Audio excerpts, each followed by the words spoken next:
այսպես ասած, բաժանումների խաչմերուկում ենք Հայաստանի Հանրապետությունը մշտապես գտնվել է։ Ղարաբաղյան ամբողջ process-ը նման շահերի համար օգտագործվել է։ Մենք հիմա կանգնած ենք բանի մոտ, հոկտեմբերի 27-ի զոհերի հիշատակի նվիրված հուշարձանի մոտ, գալիս ենք հոկտեմբերի 27-ին, դուք էլ բոլորդ լրագրողներդ գալիս եք հոկտեմբերի 27-ին, Ստեփան Դեմիրճյանից եք հարցազրույց վերցնում, Տիկին Բախշյանից եք հարցազրույց վերցնում եւ այլ։ Այդ ամեն ինչը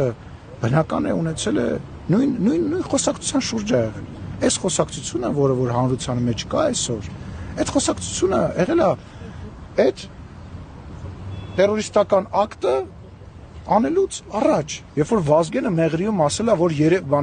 որ Մեղրին Երևանում է պայթելու, երբ որ այդ ներքին խնդիրներն են եղել, եւ էլի մարդիկ են եղել, որոնք ասել են դե Նայիրի Հունանյանի վճիռը չկա, խեք ասում ինքը տերորիստ է եւ այլ։ Նույն բաների մասին է խոսքը, եւ ես ոչ մի բան չեմ բացառում, անկեղծ, ոչ Սերժ Սարգսյանի, ոչ Ռոբերտ Քոչարյանի։ Ես իմ անձնական կարծիքն ունեմ նաեւ հոկտեմբերի 27-ի հետ կապված, որ թե Ռոբերտ Քոչարյանը, թե Սերժ Սարգսյանը ամենայն հավանականությամբ իմացել են պատրաստվող բանի մասին։ Ամենայն հավանականությամբ Սերժ Սարգսյանը լինելով սուպեր նախարար,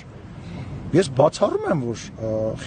դեռ ոնց է ստացվում, որ այդ օրը ինքը ստեղ չի եղել։ Ես բացառում եմ այդ բան։ Ես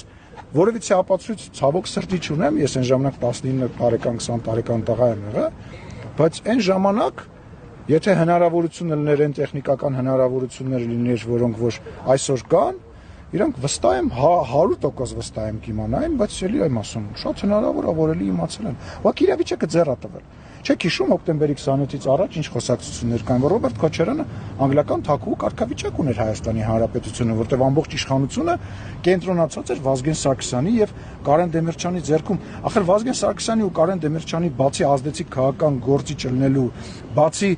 կշիռ քաղաքական ունենալուց, իրանք մի հատ ուրիշ սուպեր բան ունեին, իրանք ժողովրդի աջակցություն ունեին։ Այդ իրավիճակում Ռոբերտ Քոչարյանը կամ որևիցե մեկը ոչ մի բան չէին կարող անել։